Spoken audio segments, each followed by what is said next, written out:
Soulbreaker for most people. The reason this is not Soulbreaker for me is I think Soulbreaker is dead. Like, the deck drive checks so much pre-gen break, pre-superior calling non-revenges, that it sort of dies. Because as soon as you drive check it, that's it. It's a dead 6k non-revenger. Dark Blast, true. You can't use it until Gem Break, you have to have a Blaster Vanguard, etc, etc. However, it is not dead once you draw it.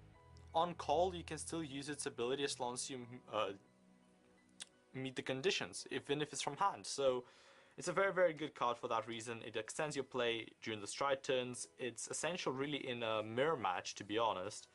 So, very, very good card. I used to play Soulbreak as well, didn't like it.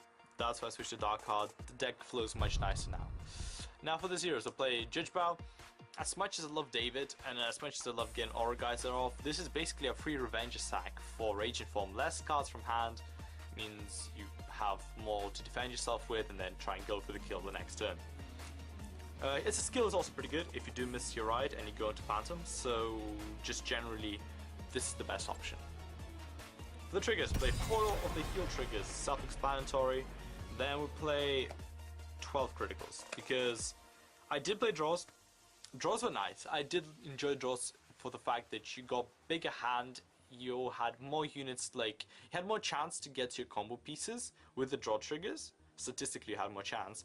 But the problem was, when I did have my combo pieces and I was doing the triple attack with the Vanguard, I wanted every drive check to check a critical trigger.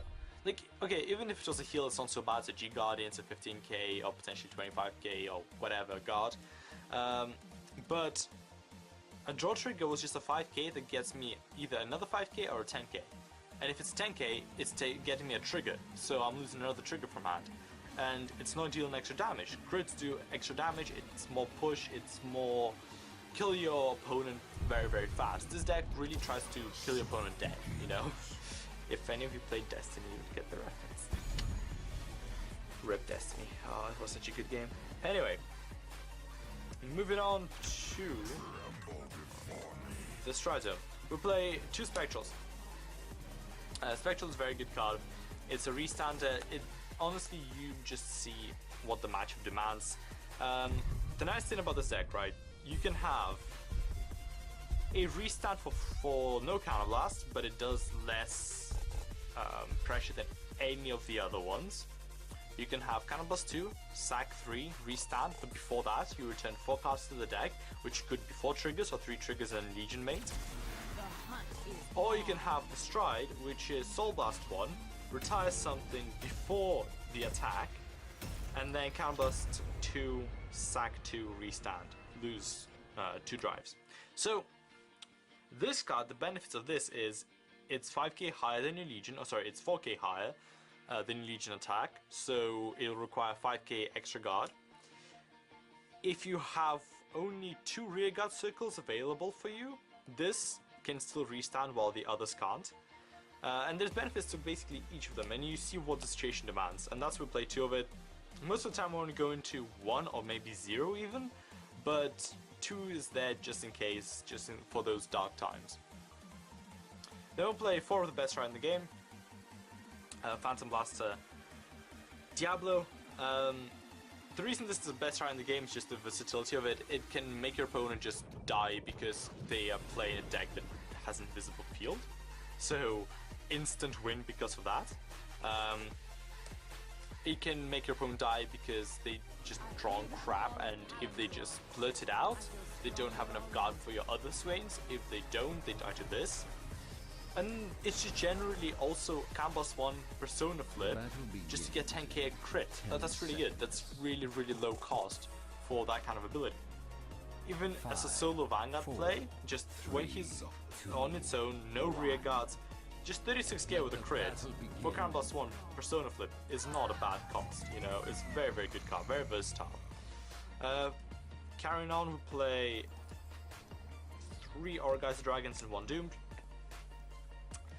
I start to like Doomed a lot more recently, because just there's some matchups where you just want to go Doomed, to snipe things, and it's just very, very good for that reason. Aura Guys is very nice to convert field to hand, and sometimes you can plus with that if you have something like Mana or Dark Heart Trumpeter, or like, I don't know, I think that's it, to be honest. Yeah, that's it. But yeah, very good card. Just helps you get hand, survive longer. Then play one Grim Recruiter. On hit you can do some funny things. If you're on Phantom and you have Judge Bow, you can turn basically one rear guard, which would be Judge Bow, to having 4 rear guards, which is just really, really good. That uses the Dark Heart Trumpeter and Judge Bow's ability, and obviously its own ability, so you can plus a hell of a lot with him. And he's also precious, so quite often he'll just force out a perfect guard, which is nice, considering he doesn't really do anything. Or at least a G Guardian. One Madu. Madu is your kind of mid-game stride, late-game stride. If you're just sitting on Phantom, you don't really have a play. If you're on Legion, sitting on the Legion. So you stride, you get the card back to hand, and you just have a free stride, really. That's what it's there for if something is going wrong and you're playing well into the late game and you have nothing else to do. For the G Guards, we'll play 2 Ludwig. Ludwig is kind of bad, but recent events made me quite like him for the reason that you can just move him out of move rear guards out of the way, and I don't mean like unhittable. I mean you just remove them. That's sometimes quite good, especially against Dauntless Legend, which is something that I still really, really like about him. I would cut him down to 1 and increase this to 2 if I had another one, but I don't, which is kind of weird because I used to have a 10. But yeah, this is a very good card. This is just a 25k G Guardian when you discard a card. Sometimes in a mirror match this can save your ass like really, really, really well. I don't know. Dismal is quite good as well. This is mainly your Laurel matchups, your Cross matchups, your like all the others. Maybe Legend if you really want to save a rear guard. So yeah, but Legend tends to just kill your rear guards now. They don't actually tend to use Legend that much, unless you're playing the kind of beat down version. So yeah, now I want to talk about the matchups for the deck. This deck is very, very interesting, and I'll explain why I think it's in tier 1.5. The deck speed is insane. Like, this is the fastest Shadow Paladin deck out there. For that reason alone, it is sticking in the 1.5 slot. Now, you can argue that there are other Shadow Paladin decks in the same area. A lot of people like to argue that Pure Abyss is. I disagree. I think Pure Abyss is kind of trash. I think it's going in about tier 2. Probably mid tier 2 to low tier 2 even. So, I don't think it's very good. Then we have Diablo. Diablo divides into 2 different builds as well. We have the Death Spray build, and we have the Voltima Diablo, Voltima Blast the Dark build. The Death Spray build will probably be around tier 1.5 to tier 1 because of the, even though it's a one-trick pony where you just try and kill them with the Econ God ability, at the same time it is a very, very powerful ability, so yeah, it's kind of good. It's kind of a good build. The Voltima Blast the Dark is, I would say, tier 1 because it can still perform the whole Con God thing if your opponent is bad. But at the same time, it has very explosive potential. So what the Death Spray build kind of lacks is, well, actually, Death Spray build can have that as well, but you minus a lot more.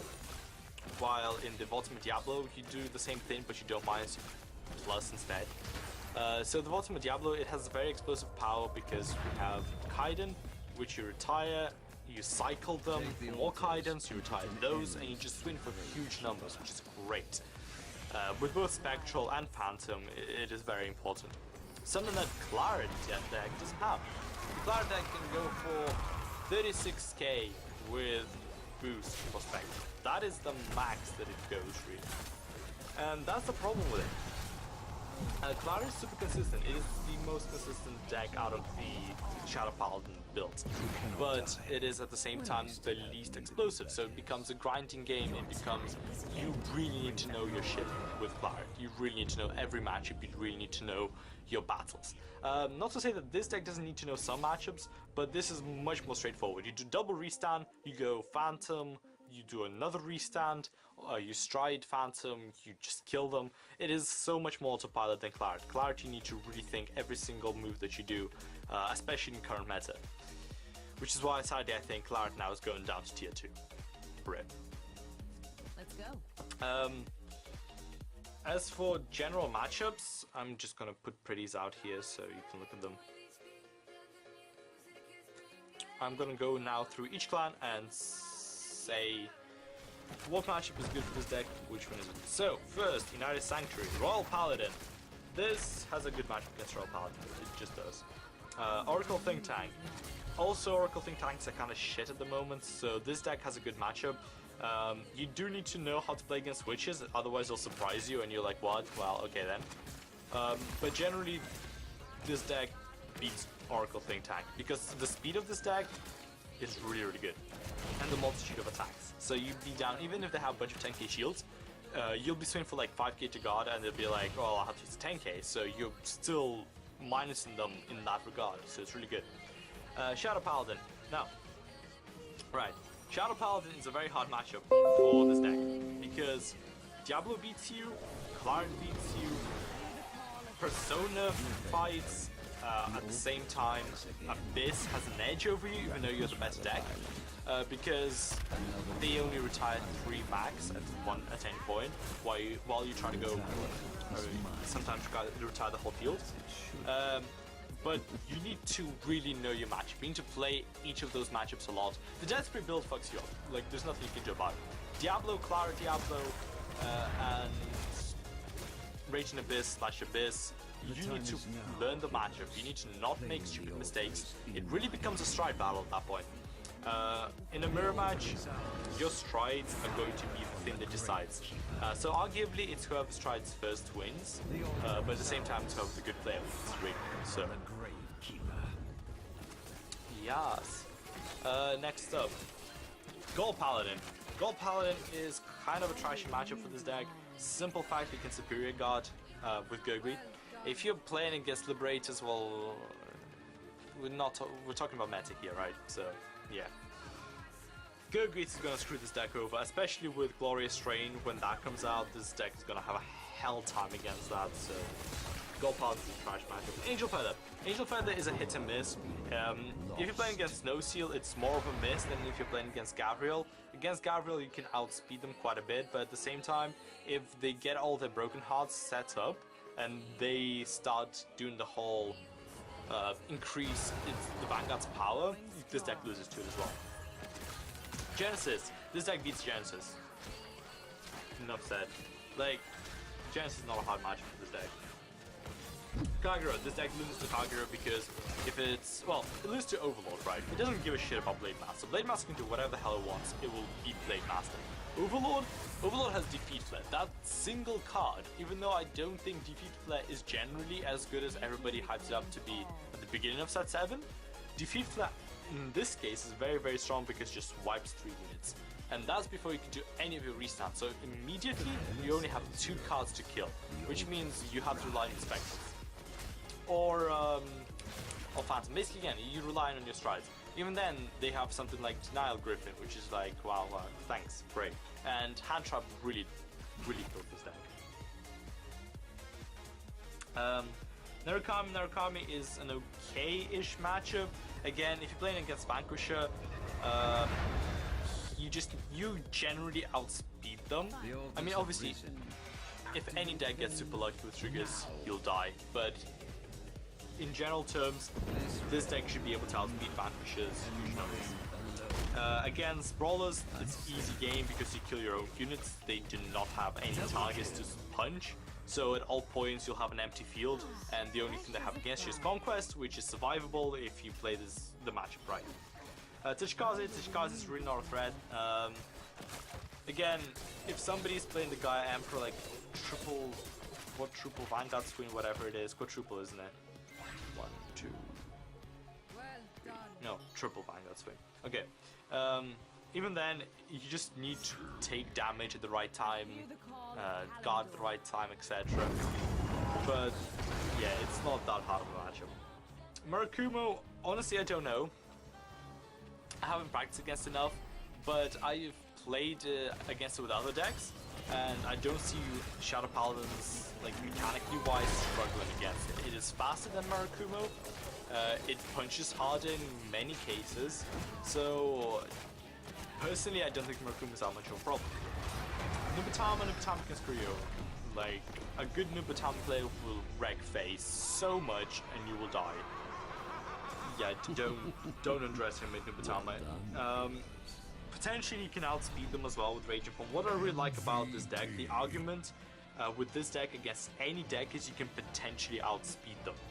Maybe not Ripples. Ripples probably will outspeed you anyway, but with like pretty much any deck, any bad matchup, there's the potential that you will simply kill them quick enough, but it doesn't happen often, so you need to have really good setup here for Nubatama.